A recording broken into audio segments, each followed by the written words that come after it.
Hi, I'm Sarah. And I'm Ewan. And this is Popcorn and Cumin. So pop that corn and get ready to talk about all things film, theater, and other.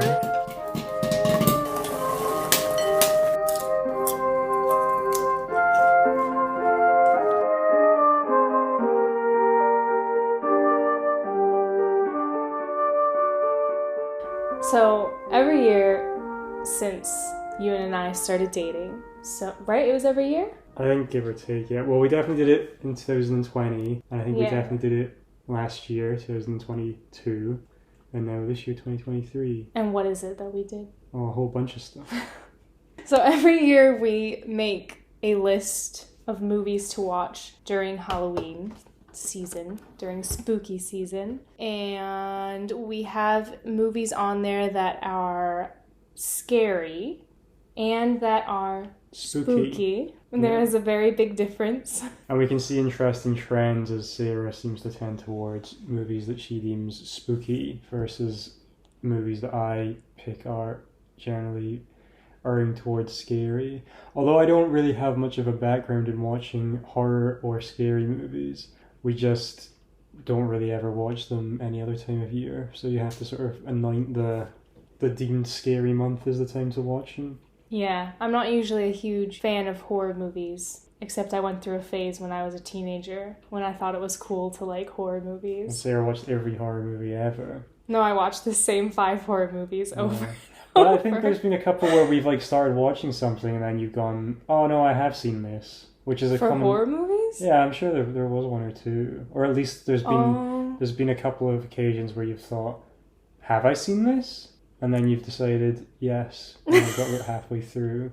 Anyway, nowadays I've realized that I don't want to be scared. You're faint of because heart. life is scary enough. Mm. But I make an exception during the month of October. What are some of your favorite Halloween movies? Number 1, Halloween Town. Which is mainly for nostalgic purposes. You know, most people say that maybe the effects don't hold up to this day. Well, for those of the many hundreds of listeners who have not heard of Halloween Town, how would you describe Halloween Town? Halloween Town is a magical place where Halloween is always cool. It is a movie. It's not just it is fiction. No, it's real. Okay, it's real.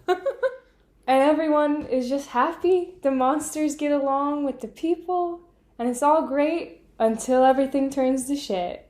But you have to wait until we get to that movie to really hear that one. I personally cannot wait to revisit Halloween Town along with Halloween Town 2.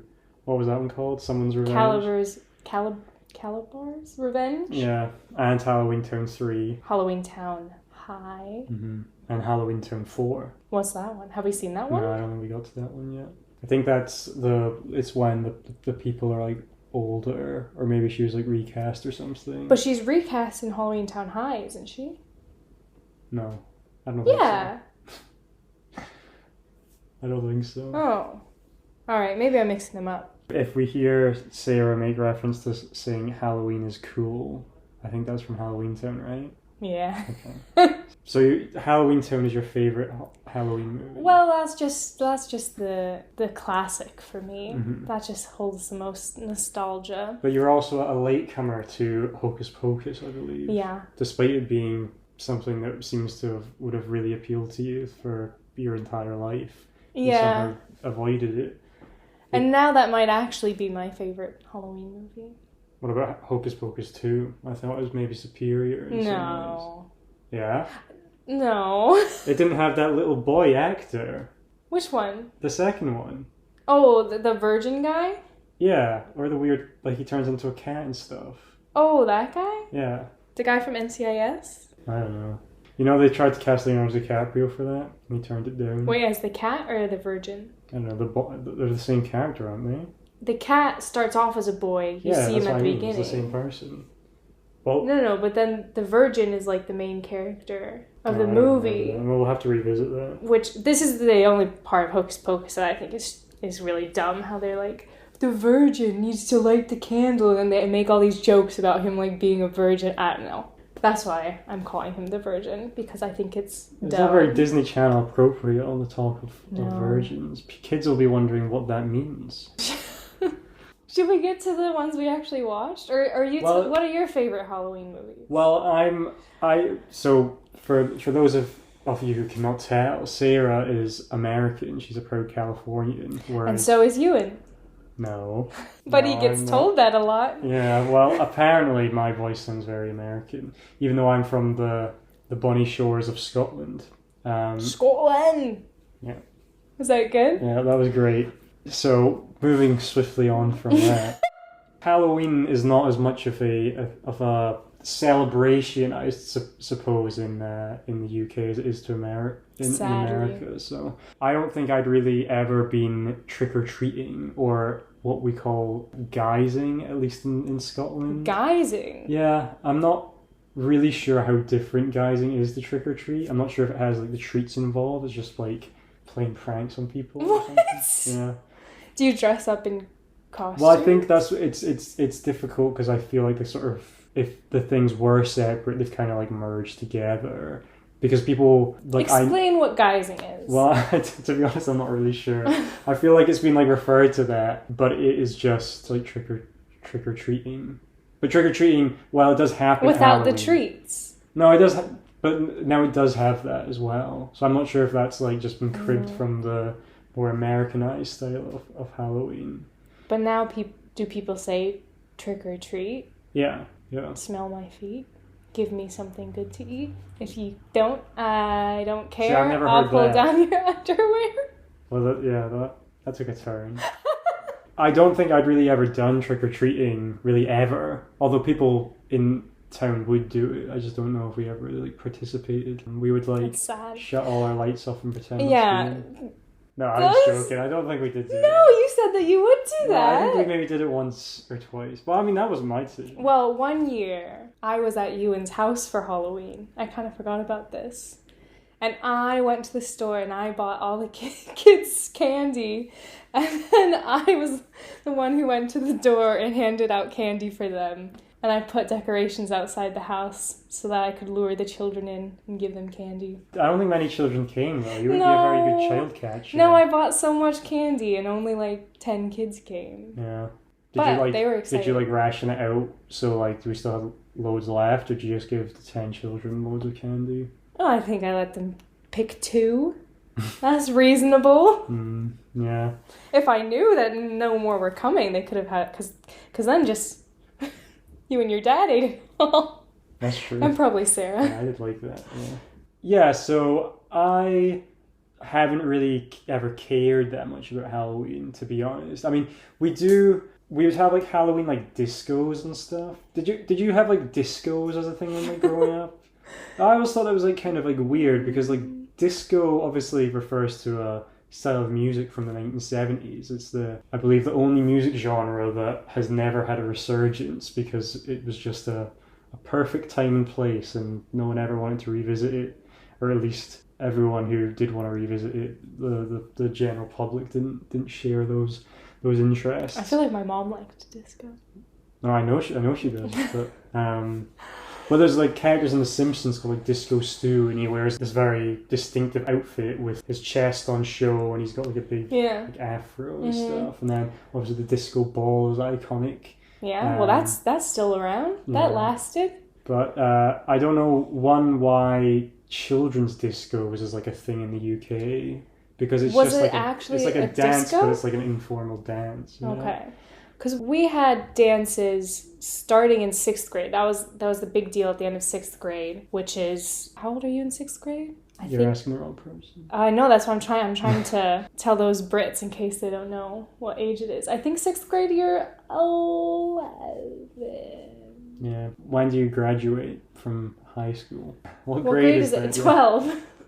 Yeah, okay. So 12 yeah, 6 would minus make 6. sense, Yeah. So you're like 11, 12. Mm-hmm. And at the end of 6th grade, you have the 6th grade dance, and it was a big deal. Who asked who to dance? But was it a formal dance? Kind of, but you're a child, so like what does formal really mean? Not really. I think I just wore like, honestly, short shorts. What sort of music was played? That's the more important thing. Because like Halloween discos, it would just be like they play like the Monster Mash and stuff. Yeah. And like the YMCA. Is this in primary school or high school? Yeah, primary school. Yeah, see, we didn't have many dances in elementary school. Only the one at the end, I think. And then in junior high is when you started getting more formal-ish dances. Yeah. Ugh, God. I went to every single one. Yeah. No, good for you. But anyway. Yeah, so I've been more of a, I would say, like a latecomer to Halloween because I've had to sort of latch onto Sarah's obsession with the period. Halloween's not just a day to Sarah, it's a whole month. Yeah. Dubbed spooky season. Yeah. But we have Halloween decorations adorning our flat/studio where we record this. We have bats on the mirror. We have glow-in-the-dark skeletons. We've got pumpkins. We've got a lantern with a spider on it. I believe a couple of years ago we had like all this like spider's web like decorations. That was good. Yeah. We do still have those spider webs, but I wasn't sure the best place to put them. I felt like they might end up just looking like spider webs, not like decorations. Yeah. Yeah, we only just got rid of the spider webs upon moving in here. Yeah. Yeah, we just moved into our new London flat. Not New London. Our new flat in London. Where's New London? Don't ask me. I don't think it's a real place. No, I think it is. Oh, there's probably places in the US. I think it's Canada, somewhere in the East Coast. Didn't take off in New York. Yeah, no. The moral of the story is that now you love Halloween, just like me. Yeah. And you think that Maybe it is more. great that Maybe it's a a whole more. month. Maybe it should be the whole year. Yeah. And now we're going to talk about the movies that we watched. Yeah, the movies we watched so far on our list. Yes. So we're now over a week through October, and our list of, I mean, just looking at it, looks about 30 movies. We've watched 4, so we're making good pace through it. Well, we'd have to watch one a day to get through it. Spooky season can go into November too, I think. Yeah. Well, we'll have to get through this list so we can tear it down and destroy it. Well, these dang British people, they want to start celebrating Christmas in October. Yeah. The first movie we watched from our list is Edward Scissorhands. Yeah. I had not seen it, but it had always been on the sort of like list of films that I was interested in seeing. And lo and behold, we start our Halloween count, our Halloween movie marathon off with a movie which opens with snow falling and is set at Christmas time. So it was a bit of a mistake really in that sense. Although it did definitely have somewhat of a spooky tone to it. Yeah, it's like Nightmare Before Christmas. Mm-hmm. Bit of Christmas, bit of Halloween. Produced by the same creator, Tim Burton. Wow. Tim Burton is the creator of Nightmare Before Christmas, but not the director, despite his name being like plastered all over it. Yeah, and everyone thinks, subconsciously thinks he's the director. Well, apparently the director of Nightmare Before Christmas retains some bitterness towards Tim Burton for his name being plastered all over it, because apparently he wasn't very helpful during the creative process. However, I'm sure we'll get to Nightmare. Nightmare Before Christmas is potentially my favorite movie, or at least one of my favorite movies. Wow. So, high praise not indeed. No. Well, that's okay. Yeah. Is it? Is it okay? No, it's not. Okay. You have to like Halloween Town. That's all. Yeah. Yeah, well, there's a few on our list that have been there every year. Hocus Pocus, Halloween Town, maybe Alien, but we have never watched it. I've seen Alien. Well, but we haven't watched it together. I think Witches of Eastwick has been there every year. We haven't watched that. Scooby-Doo, I think we've watched every year. I don't know if we've necessarily watched it. No. I remember we watched it like when we were flying to the States one time. I'm not sure like if we watched it as part of like the Halloween. No, we have to. I think we did once. Well, we watched it. Yeah, we watched it a couple times together. That's another one that's. Yeah. It's not as specifically Halloween focused, but I love that movie. Yeah. What else is on there every year? Harry Potter. I think the first and the third are the most Halloween-ish. Well, the first one just because there's a scene at Halloween. There's a Halloween feast. Yeah, well that's what I mean. Like it specifically goes through Halloween. But the third one is probably more the like vibes of the movie and the tone and everything. Yes. With the Halloween feast every year, well, maybe they've stopped doing it, but my brother and his wife will make recipes from the Halloween feast and then watch the first Harry Potter. They might just watch that scene, but I think they watch the whole thing and then eat the food from the Halloween feast. What are some of the things they make?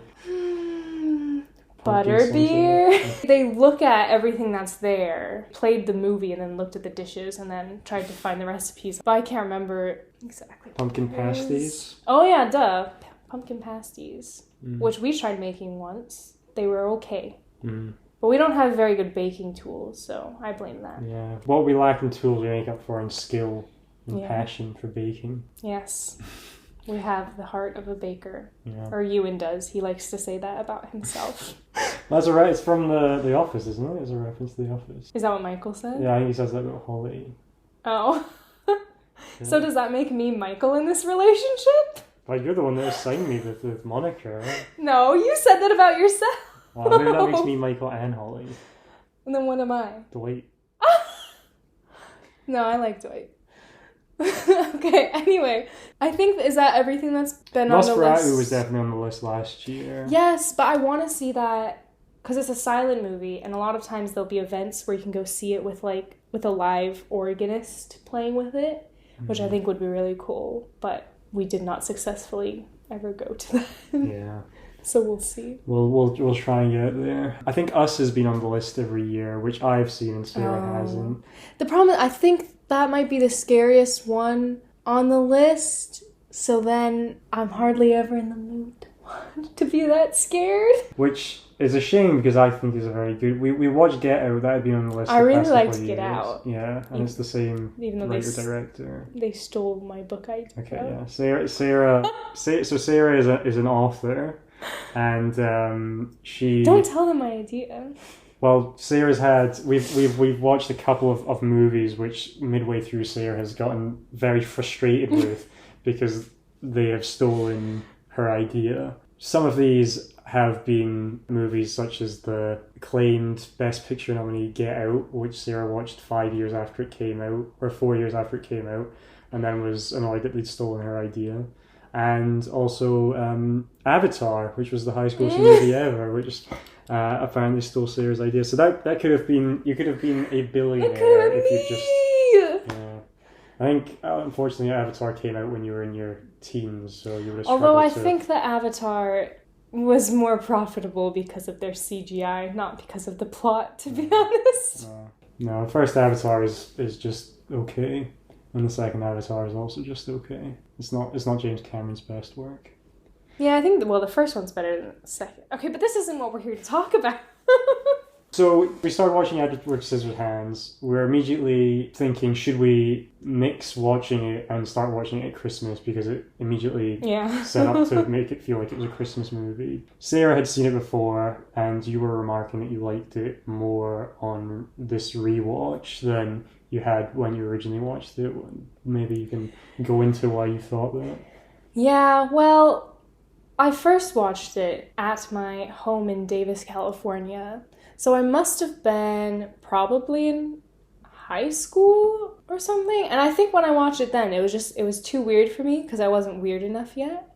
Like, I thought that I was weird, but I wasn't. Was this pre or post your horror movie phase? Post horror movie phase was a bad phase. That was my junior high phase. We don't need to talk about that. Where does that rank on all of your phases? Which one was the worst? Is that the worst one? Yeah. That was when I was probably the worst. What about your Star Kid person? phase? That kind of blended into it, but that was the better part of my personality, I would say. My obsessions were honestly the better part of mine.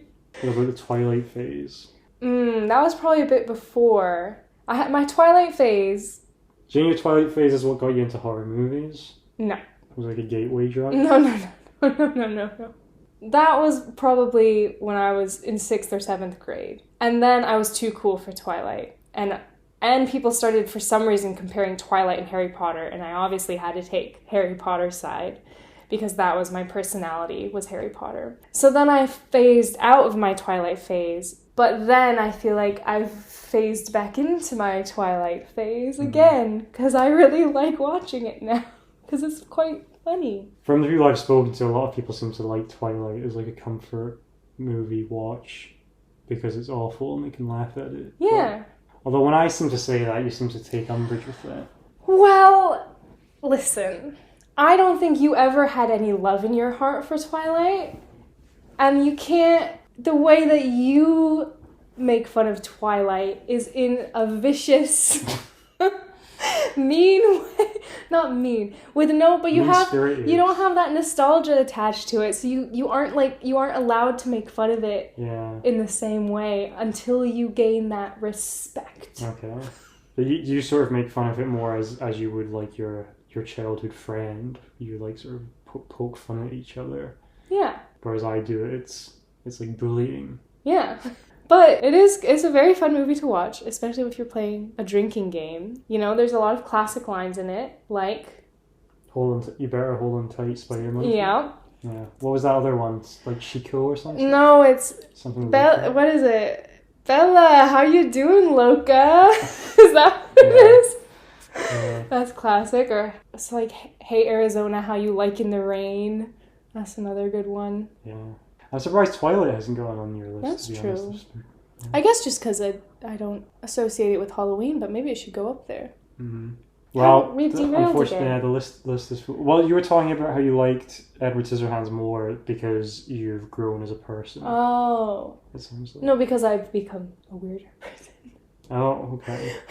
Well, you might just have more of an appreciation for like weirdness. Yeah. I think when I watched it the first time, I was kind of just like, what is happening? What, this town doesn't make sense. These people are so strange. But now that's kind of what I like about it. And I was getting really strong Whoville vibes from it, especially once he started cutting people's hair, and then all the townspeople had these wacky haircuts, and that combined with like the weirdness of the film and the town.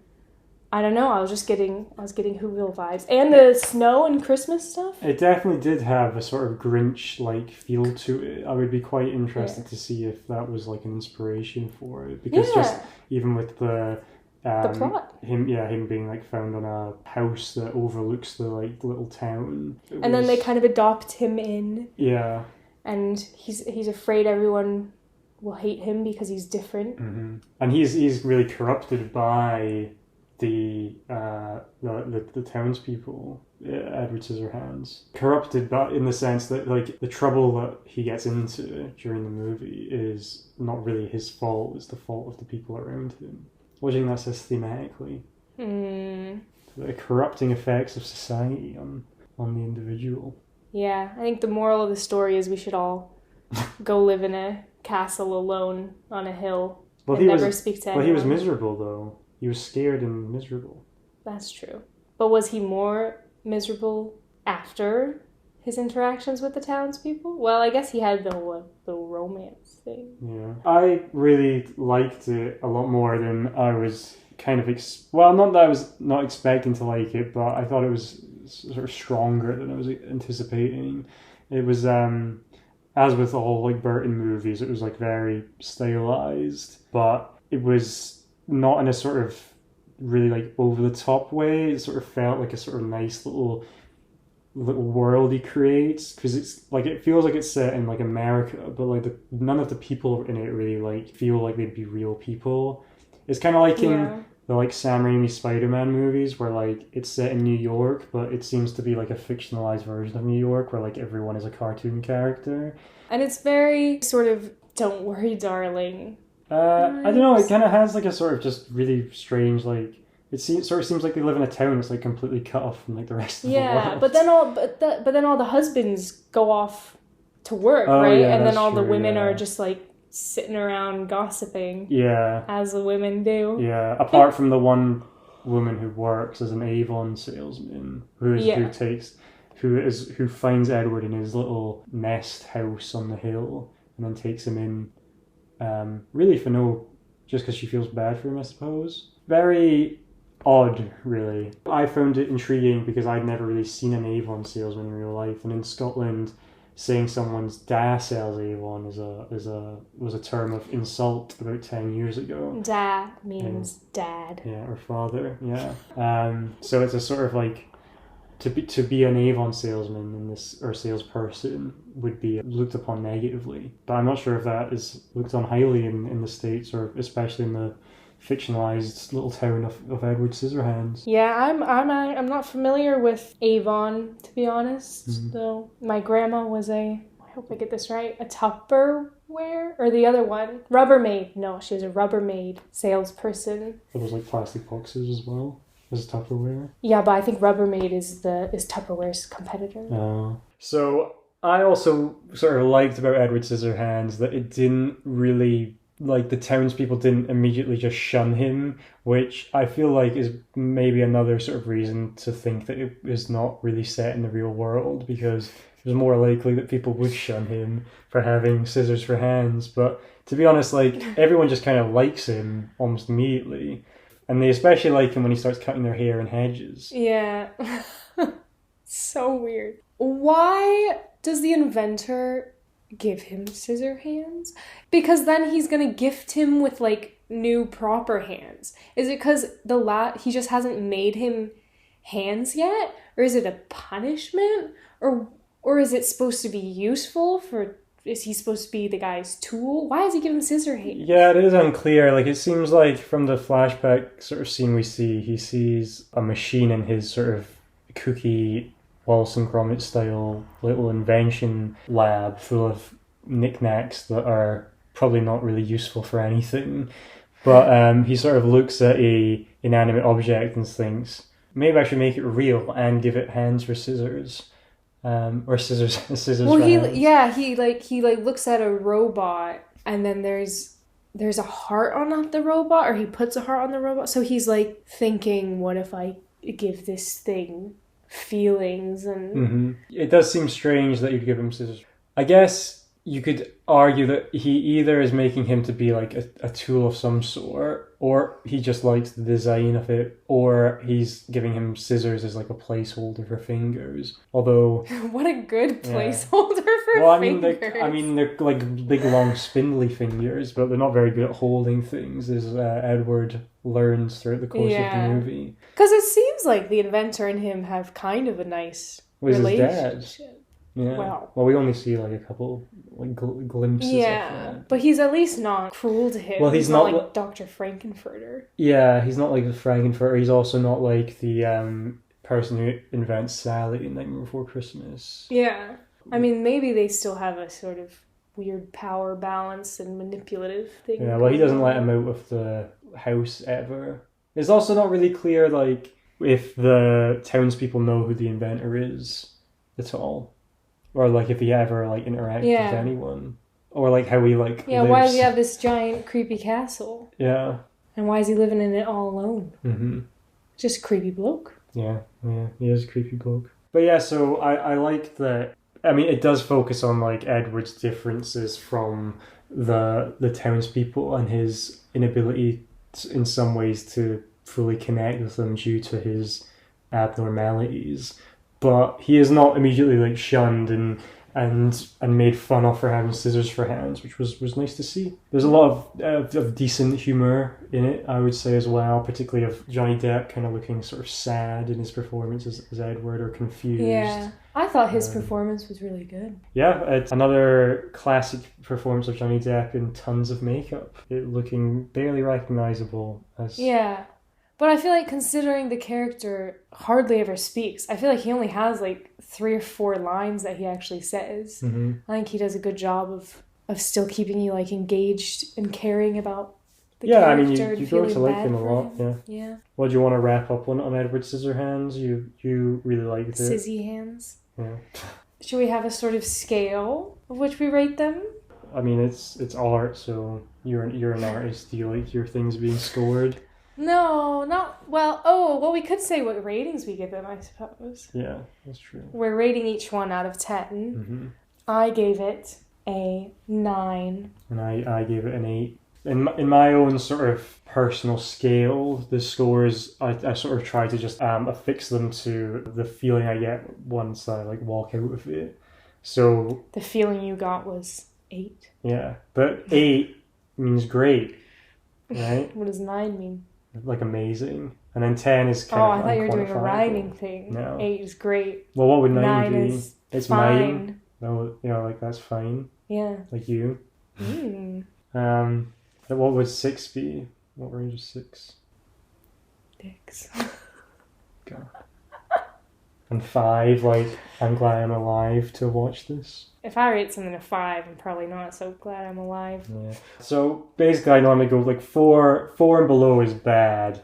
5 is like it's okay, which means like I didn't like dislike it, but if I'd never watched it, I would have been fine with that. 6 is when it starts to like tend more positive. So 6 would be like I liked it. 7 was like it was good.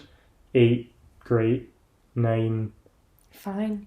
Yeah. And then 10 is sort of more But like unquantifiable. fine, Yeah. not like Fine with like a capital F, yeah. Yeah. 10 is Big Ben. 10 is Big Ben. Okay, now we're going to go into our new segment in our new podcast, Popcorn and Cumin. Popcorn and Cumin, called Why Isn't This A Musical? So, we're very into musical theater. Well, I'm very into musical theater. Well, I am as well. Now. Yes. But this is something we've sort of bonded over. Where I think I was a kind of a closeted musical theater fan in a way. Or at least it was unearthed through our relationship. Yeah. Well, I've quite enjoyed musical theater since I was a kid. The first show I saw was Wicked. So it holds a special place in my heart. I feel like it holds a special place in a lot of people's hearts.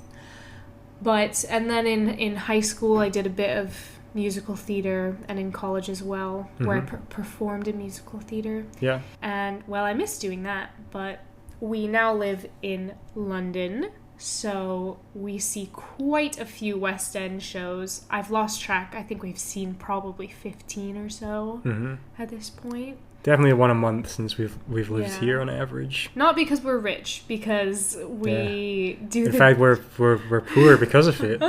We do day of tickets that usually cost. Don't give it away. £25. People will steal our tickets. Yeah. Well. So anyway, this is our segment where we discuss whether these movies would be better if they were just musicals. Yeah. And the answer is always yes.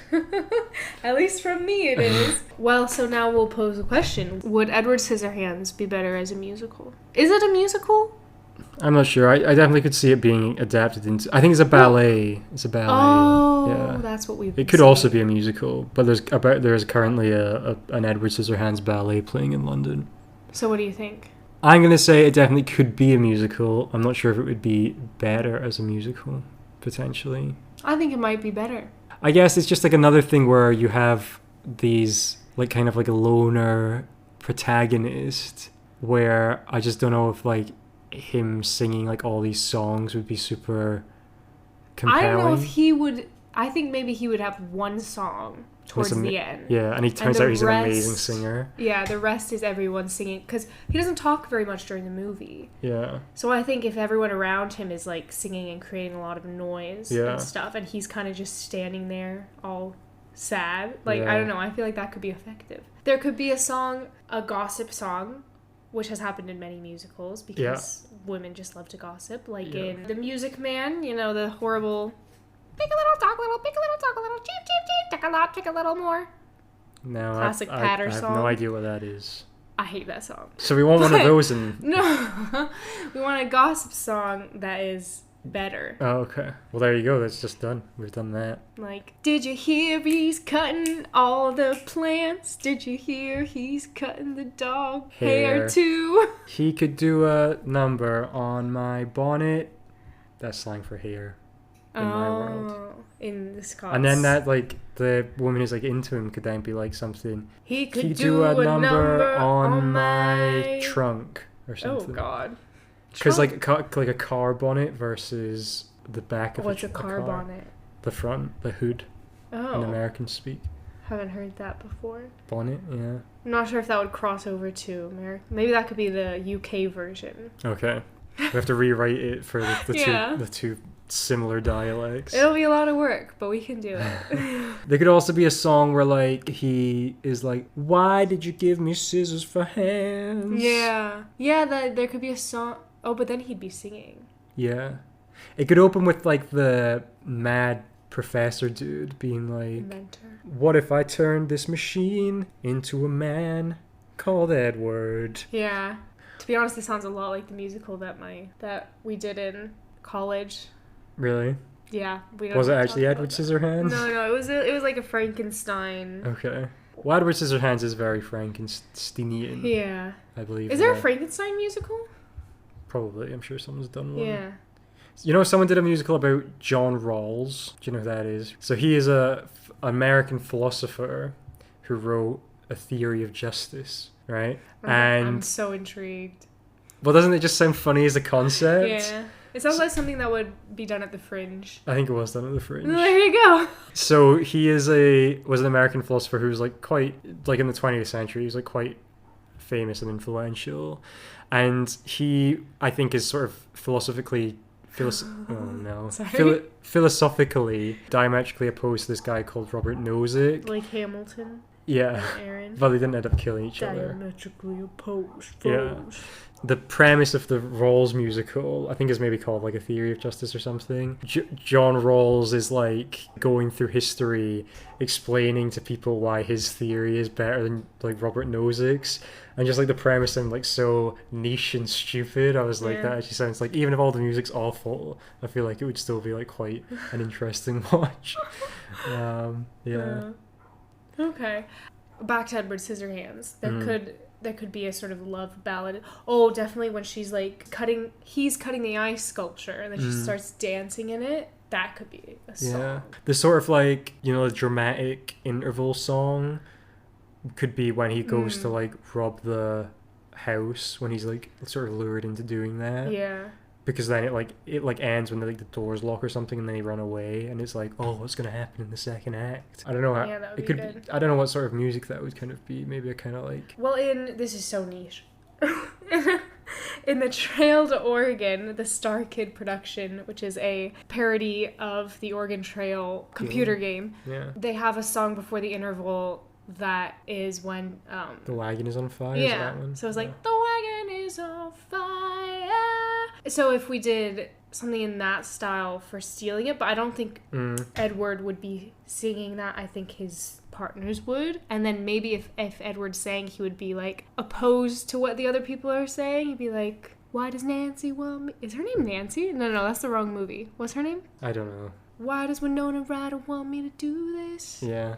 I just want to go home. Yeah. No, that could be Let's good. rob this house. I just thought we could also have, you know how we were saying how your dad sells Avon was like an insult? Yeah. We could make the mum Scottish, and then her sort of opening song could be Your Ma Sells Avon. Yeah, that would really get the Scots on board. Yeah.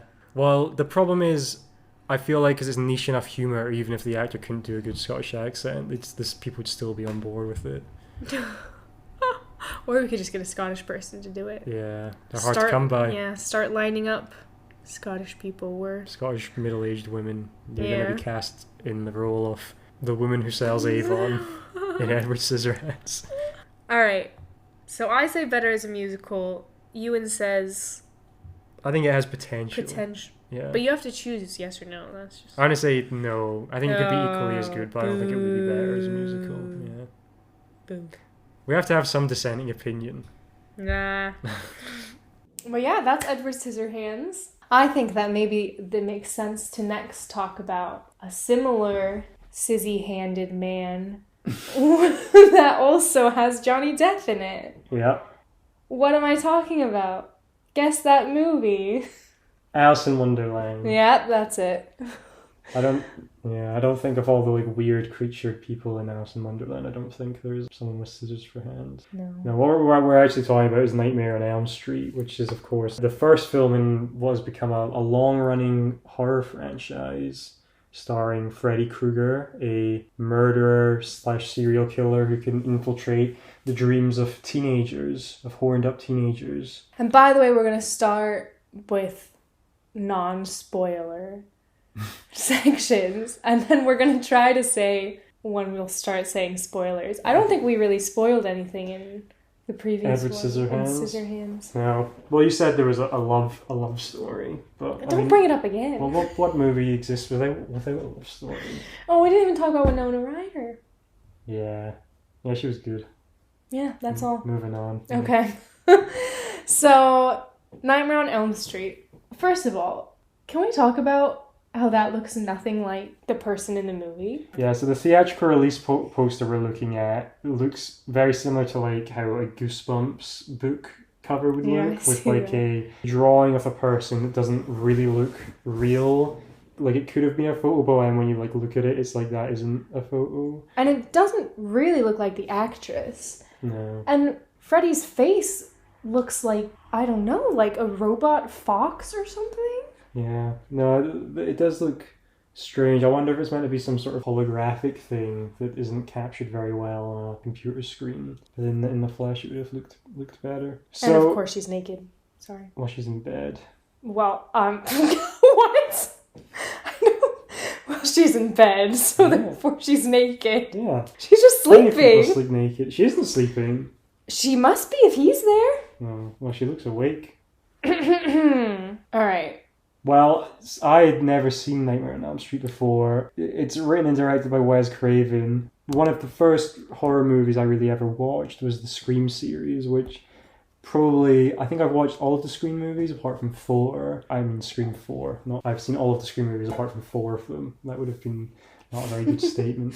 The Scream movies are great. I guess they're a satire of the genre that Nightmare on Elm Street sort of helped create, or at least help sort of flesh out, along with Friday the 13th and Halloween. So Halloween would be like the first slasher movie, I believe, or at least what would be attributed as such, but maybe... Can you define a slasher movie? So typically a slasher movie is one where there is a killer who is generally sort of unkillable, and often they're competent in what they do, but to an extent where like it seems like you'd be like able to like get away from them. So like in Nightmare on Elm Street, the main character, what was her name? The final girl is what they're often called in slasher Wasn't it movies. Nancy? Yeah, Nancy. Nancy sort of is able to push back on him a bit and like fight him, although some of the other characters don't really fare so well. But typically a slasher movie has this killer character then killing typically teenagers who, as in the Scream movies, are pointed out to sort of generally act pretty stupidly and sort of ultimately are not responsible for their demise, but probably could have avoided potentially their grisly fate if they'd acted a bit smarter. And typically there's like pretty like over the top kills of these teenagers, and that was certainly the case. Yeah. Nightmare on Elm Street is like, I guess, somewhat different in the sense like it is over the top, but it's like also kind of supernatural. Whereas the other movies are kind of like have to become supernatural because the killer character sort of becomes like unkillable. Whereas the premise of this is that Freddy Krueger can like invade people's dreams, which is a bit more of an out there sort of concept than typical slasher movies. Normally it's just like, well, for instance, in Halloween and in Friday the 13th, it's just like a masked guy who like walks around and kills people. Now it is like backstory is like fleshed out and stuff, but if you were to just like look at it on a very surface level, that's what it's about. So that's a slasher movie. This very much fits into that. Not actually as many kills as you'd expect in a regular slasher movie, to be honest. I thought it was a pretty strong movie. However, the main criticism we probably both have with the movie is that the ending doesn't make sense. Now there's reasons for that, but we can sort of get there, I suppose. Yeah. So Sarah has an undergraduate degree in psychology, and one of her sort of keen interests is in sleep. So there's a scene in the movie where they talk about how we don't really understand sleep or dreams or why we dream, etc. Now this movie came out in 1984, I think, so that was almost 40 years ago at the time of recording. Has our understanding of sleep changed at all since then, Sarah? Okay, well, first of all, I'm definitely not an expert on this. I wrote one honors paper. It was a literature review, and this was back in 2017 or something. So this is still 6 years ago. But you've read books about it and stuff. Yes, I read half. I still need to finish it. Half of Matthew Walker's Why We Sleep. I definitely would recommend that book. But there's only a little bit in there about dreams that I haven't even gotten to yet. It's mainly about, the purpose of sleep and how basically the moral of the story is you need to get your sleep, because if you don't, there's a lot of bad health consequences. Yeah. Well, I believe there's been studies on mice or rats or something where scientists have deprived them of sleep for a couple of days and eventually they just died. Well, there's all kinds of studies like that. Yeah. But when I was doing my literature review on sort of why we dream, I was looking at it in a far less sort of Freudian way, as in not thinking that necessarily your dreams are manifestations of your subconscious or anything like that. Mainly the things that I was looking at were talking more about how back then, we didn't have a definitive answer of why we dream. So it is still something that is quite a mystery. But some of the theories included that because when we sleep, you're condensing, your short-term memory into long-term memory, which is why you should always get really good sleep before your exams. What about cramming? Cramming the night before has always served me well. Well, honestly, it served me well too. But you still need to get sleep before it. Do not pull an all-nighter. Do not at least get some sleep before your test. If you pull an all-nighter, that information is not going to consolidate. You're not going to remember it. Because your brain is like a sponge, maybe. But sleep, the lack of sleep changes it into a sieve, maybe. Sponge sieve. Sure, sponge sieve theory. That's Ewan's theory. But anyway, the main theories that I was looking at was that when this consolidation process is happening, so just parts of your brain are, quote unquote, lighting up. Are being activated. Sarah's own finger quotes. Thank you. Are being activated, and dreams are more of a runoff, a symptom, as Ewan says, of that. A byproduct. A byproduct of that activation. And again, I'm not claiming that this is the correct theory, but this is just one that I looked at. It sounds plausible. Yeah.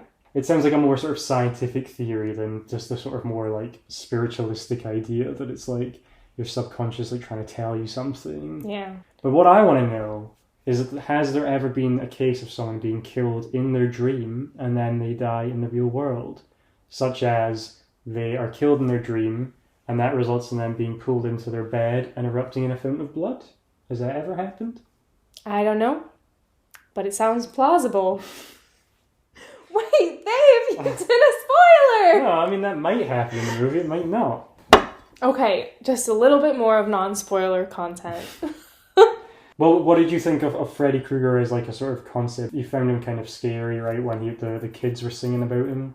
You don't like children singing? You find it creepy? Yeah, well, when the children were singing about him, but he himself wasn't that scary. He was more just weird. Yeah, he's sort of weird and creepy. He doesn't have the same sort of unkillable, imposing quality as Jason Voorhees or Michael Myers in Halloween and Friday the 13th. The Scream movies directed and created by the same person, Wes Craven. He is a bit more similar to Ghostface, and that is kind of a bit more bumbling and kind of flying by the seat of his pants a little bit. I don't know why I guess this is kind of I don't know what toddlers do, or maybe slightly older kids, or in The Sims.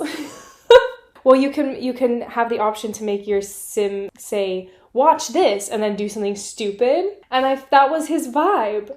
He would be like, hey, Nancy, and then just cut off his fingers. And I'm like, what is that? What are you doing? It seemed like he was doing something because he's in control in the dream world, so he's kind of playing with his... Yeah, well, he really just his prey a little doing bit, self-mutilation. Yeah. I feel like, who's that really hurting? Yeah, just trying to scare people, I suppose, but... I do think as the movies go on, which we're not going to talk about or probably even watch, but he becomes a bit more he becomes more the sort of main character, where it's like you're sort of watching them to see him, one, kill these idiot teenagers in like weird creative ways, and two, like he says like funny one-liners or something, which you do get a bit of in this movie, but not an awful lot. Yeah. He does kind of have almost Beetlejuice kind of vibes. And he's got that creepiness towards young women. Yeah. Well, he killed men as well. He's got a creepiness towards young people, shall we say. Yeah. Okay, I think we should go into the spoilers for Nightmare on Elm Street. Not that there's like that much to spoil, I don't think. Wait, first can we keep going on the creepy sexual things? Okay. Well, that might spoil them. Alright, I don't think this is really a spoiler. 2 creepy sexual moments. 1, his hand, she's in the bath, of course. Never go into a bath in a horror movie. If you know you're in a horror movie. She's in the bath, you get this shot like between her legs, which like why do we have to sexualize teenagers? It is a cool shot, I think. Okay, well. And then his hand comes up like his sissy hand comes up between her legs. Yeah. And it's just so sexual. Ugh, I don't know. But I think it's sort of one shot in that way to appeal to like horned up teens it's meant to be appealing to. Horned up teen heterosexual men? Yeah. It's a good job you remind me of this, because I thought it was interesting that the movie is at sometimes seems to be filmed like with quite a sort of professional, like, oh, that's a cool shot or something. And then other times it sort of looks very like amateur, as if they've like ran out of budget. Or it's just a sign of the times. There was a lot of shaky camera work, which I think was on purpose. That's supposed to show. But it kind of felt like shaky cam in the sense that you would do it like you're like filming your friends running around. Yeah, well, my friends and I used to shoot horror movies, and it kind of had. I think that ours could have been something. Nightmare on Elm Street. Yeah. But sometimes it had some good shots. Also, maybe not the crotch shot. I'm not going to say that's a good shot. Well, you maybe don't disagree with it from a sort of ethical morality perspective, but it's... we could have had a good shot that wasn't... Well, it was unsettling, wasn't it? And that's maybe what they were going for. What about the other moment when somehow his tongue comes out of the phone and into her mouth? That was... Did he lick her mouth? I also thought that was cool. You thought that was cool? Yeah, well, I thought it was like creepy. So like, I thought that was so weird. I thought it was like, but weird in a bad way. Yeah, well, I think that's the sort of like best space that horror movies can like operate in, is where it like makes you feel like unsettled, but you're not actually like disturbed. You're like, that's freaky, but when you try and break it down, really it was just the idea of an old handset telephone and a man's tongue just appearing out of the But it's not just a man, it's an old man. Well, older. Yeah. Apparently, as the movies go on in the sequels, people didn't like that they started making Freddy Krueger more like sexual. But what? He's sticking his tongue in their mouths.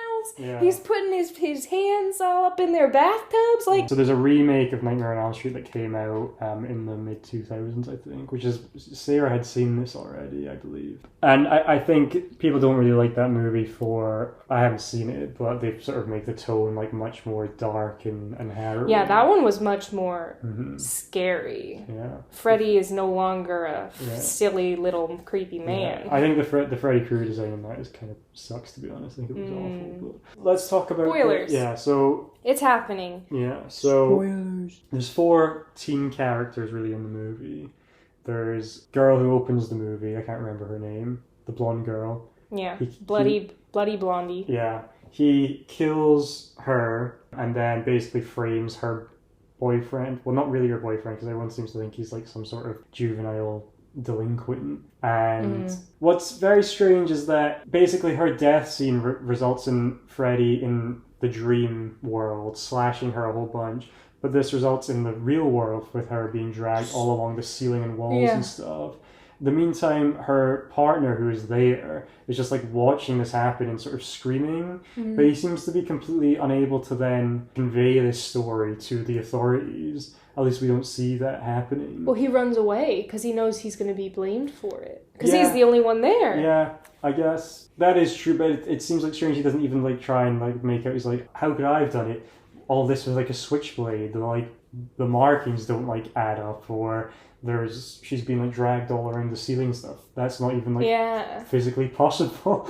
He's just like, I didn't see who was doing it, but he's not making out like, I didn't see who was doing it because there was literally no one there. It was as if he was like looking through a keyhole or something and couldn't see it properly. Yeah. So I thought that was odd. That guy's acting seemed like quite over the top throughout the movie, which I'm sure was probably like the direction he was given, but he seemed like a little bit like unbelievable. He sort of seemed like he just walked out of Grease, to be honest. Yeah, but we did just watch Grease, but I was also thinking he was very Kaneki.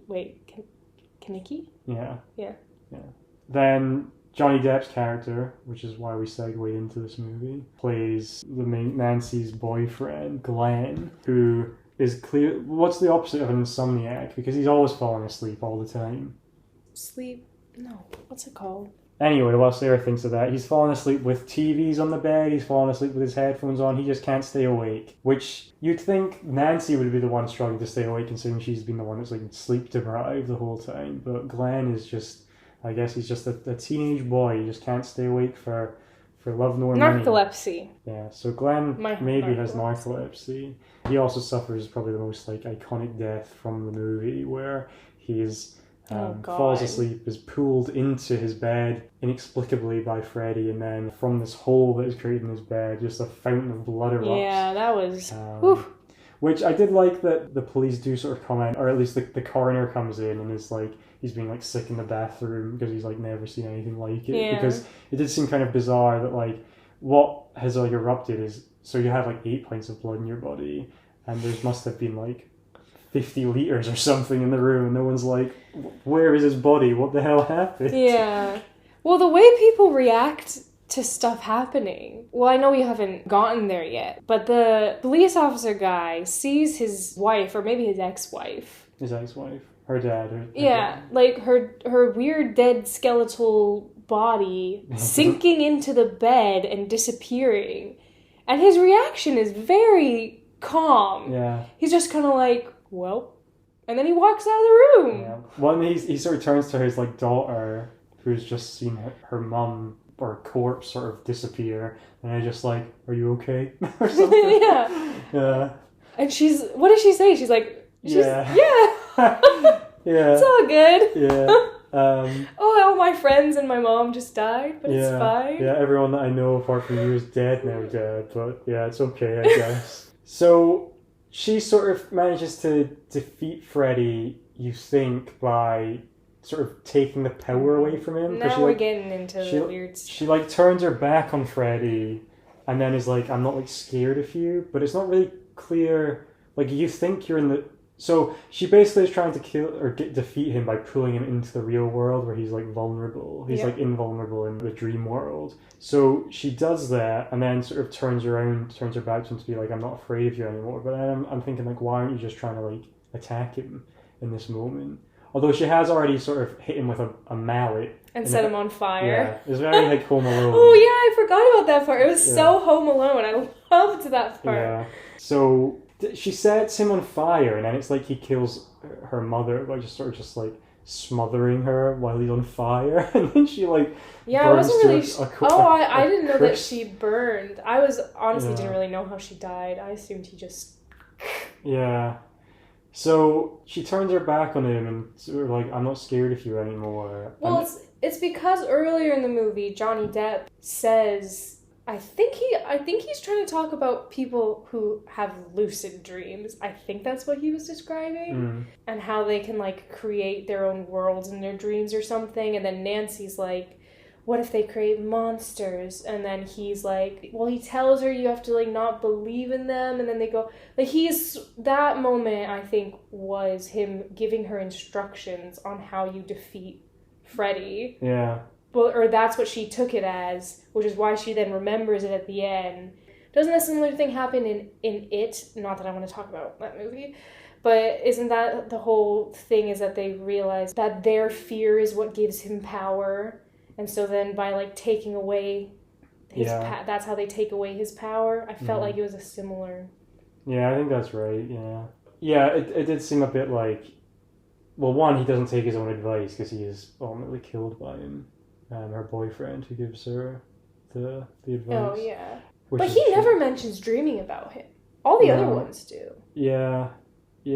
But I think at the very beginning, when Bloody Blondie is talking about she's afraid of him, it does, like, for a second cut to Johnny Depp, and he kind of has these wide eyes when he's realizing that he's maybe having the same dreams as them, but he never mentions it. Yeah. What did you think of Johnny Depp's crop top that he was wearing at one point? Do you think that was just the style of teens in the 80s, male teens? Yeah, I didn't mind it. Yeah.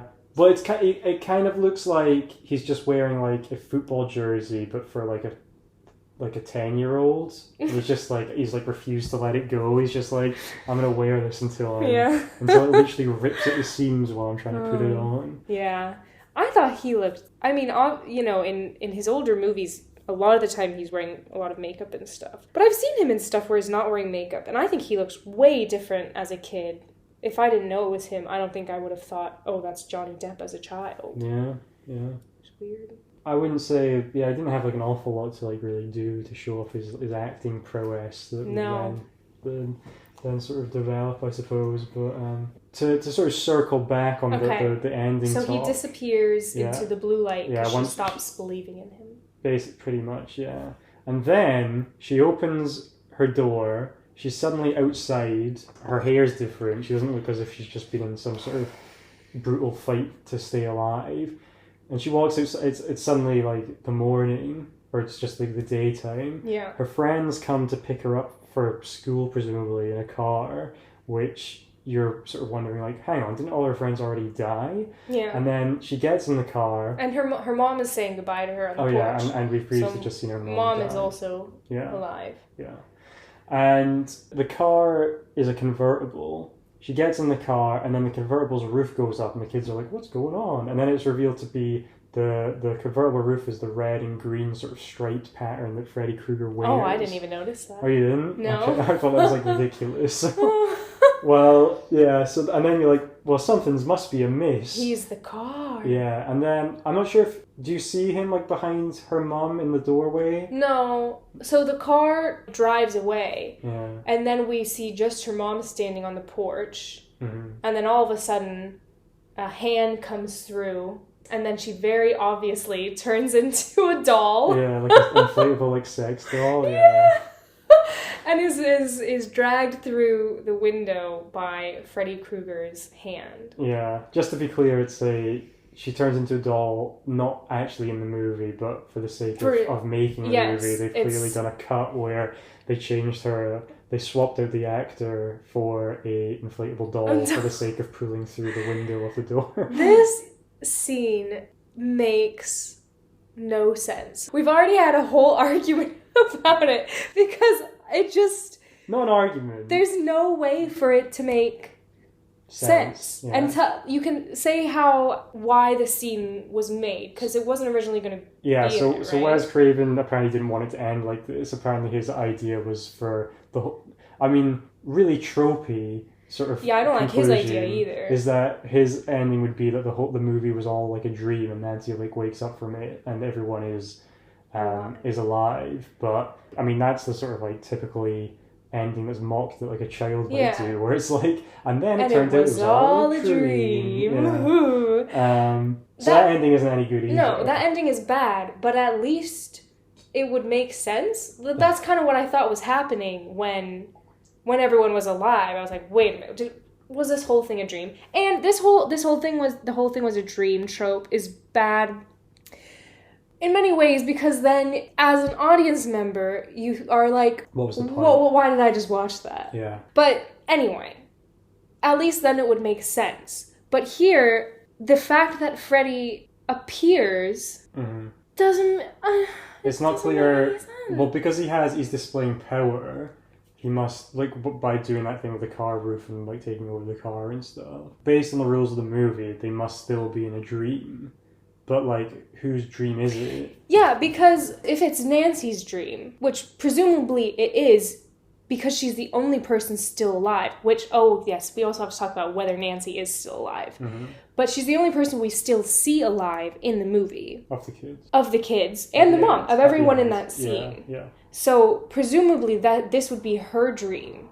But if it's her dream, based on the rules we have already established, when Freddy comes and haunts them in their dreams, it's always just Freddy and, well, she doesn't, when she sees dead people in her dream, it's only that one girl she sees and she's always in a body bag. So she doesn't normally interact with, like, dead people in the same way. And Freddy is always going after her. Why would Freddy be going after someone who's already dead in the dream? Why would he go after the mom? The mom's dead. Yeah. Also, why is he going after the mom? Like, it's all... Yeah. Well, she burned him alive. But the whole premise of the movie is that he's, like, going after the children of the people who killed him. So to just, like, pivot and go after the people who killed him seems like a bit of a... And we also, motive. He grabs the mom and pulls her after Nancy has already driven away. So we're not even in Nancy's perspective. And it's not even like he's torturing Nancy by, like, killing her mom again in front of her. Because she can't see it. Yeah. So it makes no sense whatsoever to me. Mm-hmm. So apparently the studio had, like, or the producer had intervened to Wes Craven's aghast, made him change the movie, presumably because they wanted to, like, make it either a shocking ending to sort of generate, like, hype, or make it, like, a kind of cliffhanger so, like, people would go see, like, a sequel. But I don't really think it works like that well because you kind of walk out of it going, like, well, did she die? If she did die, why didn't they just, like, show us that? Because the sequel movie, we've now discovered, like, doesn't even follow her anyway. Well, and Ewan says that they retcon, is that the correct word? Yeah. That they retcon her death in the second one, Nancy's death. But I don't think anything suggests that she dies. Yeah. If that last scene is a dream, she gets locked in a car and drives away. But I don't think it suggests, because Freddy goes after her mom then, I think that she's still alive. Yeah. Well, I think the retcon is probably that she defeats Freddy before that scene happens, and then the movie ends. Like, that scene just doesn't happen. Okay. Well, that makes sense, because it's a poor choice to put it. No, it is stupid. It doesn't make any sense. And there's, like, even if you, like, as we've done, like, analyze it, there's, like, about 3 different, like, conclusions you can come to that are all, like, equally underwhelming. Yeah. It feels like. Okay, moving into our segment, why isn't this a musical? Yeah. Popcorn and Cuban's new segment. New podcast, new segment. So, would Nightmare on Elm Street be better as a musical? I think definitely yes. Yes. To be honest, we started talking, this is how this segment sort of came into being. Yeah. Is that we started talking about this and then we started coming up with songs. Yeah. And they're actually, well, okay. They're great. Yeah. No one's stealing them out there. For example, we have a sort of Freddy theme song. Mm-hmm. Well, this is actually the only one we came up with, which has... Not the actual Freddy theme song from the movie. Get rid of that. That's not starring in our musical. No. So, if you remember from earlier in this podcast, Freddy does this thing where he does basically from The Sims, where he goes like, watch this! And then... like, cuts off his finger or something stupid like that. Yeah. So his theme, it goes, here comes Freddy, here comes Freddy, here comes Freddy with his finger knives. Well, that kind of, goes for a bit. That's as he's sneaking up on people. And then and then he sort of goes, watch this! And then, like, cuts off his finger. Yes, this is his starring moment. Yeah. So he's like, watch this, cuts off finger. Watch this, and then, I don't know. Cuts off another finger. Cuts off another finger, and then, watch this, and then slices open his stomach or something. Yeah, and it's full of maggots, and it's gross. Yeah. So yeah, that's our Here Comes Freddy song. Yeah. We also thought there could be a good opportunity for him to do sort of comedic songs when he's like, it's sort of more like a ballad where he's or like a sort of soliloquy type song where he's bemoaning that the parents of Elm Street won't just let him kill their children in peace. He's like, why am I ostracized when all I want to do is kill children? Yeah. So I think this would be sort of a dark comedy. Yeah. Well, I mean, the movie is already fairly comedic, so I don't think that would be too much of like a tone shift. Yeah. Like, it's not like that. It's at least over the top, if it's not being humorous, you know. And Freddy does do a couple sort of like one-linery things in it as well.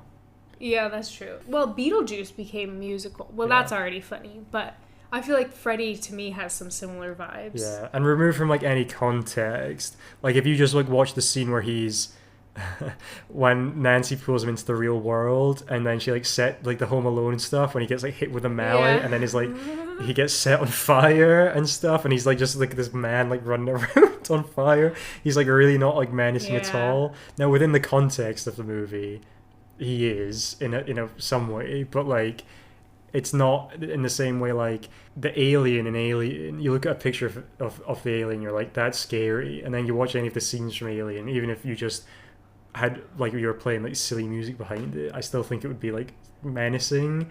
Whereas Freddy just doesn't have the same sort of gravitas behind it. What would the song be during that Home Alone part? I don't know. We could do like the Benny Hill thing, you know, that's like the when people are like running around in circles. But that's like the kind of vibe. Oh no, I'm on fire again. It's very similar to the previous song, I think. No, it's not. What's the previous one? Is Here Comes Freddy? That's very different. Well, we need other songs from like other characters. Yeah, okay. I think a good one would be for Johnny Depp, or sort of a duet where they're in sort of opposing. Nancy and Johnny Depp are in houses, and she's singing like stay awake. Johnny, stay awake. And then he's like, why do my eyes feel so droopy? Or something like that. Yeah. Why do I wear this crop top? Yeah. So yeah. What's the chemical that makes you like fall asleep? Maybe we could make it that like the song could be called like, you know, the thing people put on like a rug and then they hold it up to someone's face and then they go like, they sort of slump in like spy movies and stuff. It's like chloroform. Yeah. Yeah. The song could be called like Crop Top Soaked in Chloroform or something. Yeah, that'd be good. So I think it has a lot of potential. Yeah. In fact, maybe we'll start working on that. Yeah. Don't steal our songs. Yeah. If this podcast is never published, it's because we've actually decided to give everything up to work on Nightmare on Elm Street, the musical. Yeah. So, better as a musical. I would say so. Better as our musical, at least. Yeah. If it was made into a musical and it wasn't better, it's because the people who made it weren't as good at writing it as us. Exactly. Okay, we've been talking about this a long time. So, shall we wrap up Nightmare on Elm Street? I have given it... Am I blue? Yeah. I've given it a 6 out of 10. And I'm hot pink, so this is the colours of pens we are writing our scores on our list on. I give it a 7. On the Wikipedia it says it's considered one of the greatest horror films ever made. I disagree with that. Yeah. I think that if it didn't end on that last scene, then perhaps I would have given it a higher score. But it left me with just a an anger. What did I just watch? Like the Rise of Skywalker. It's an ending that leaves you frustrated. Well, probably not as bad as that. Yeah, true. But that is Edward Scissorhands. No. That is The Nightmare on Elm Street. Oh, no. Or that was a discussion on Nightmare on Elm Street following our discussion on Edward Scissorhands. Scissorhands. Which is what Sarah meant to say.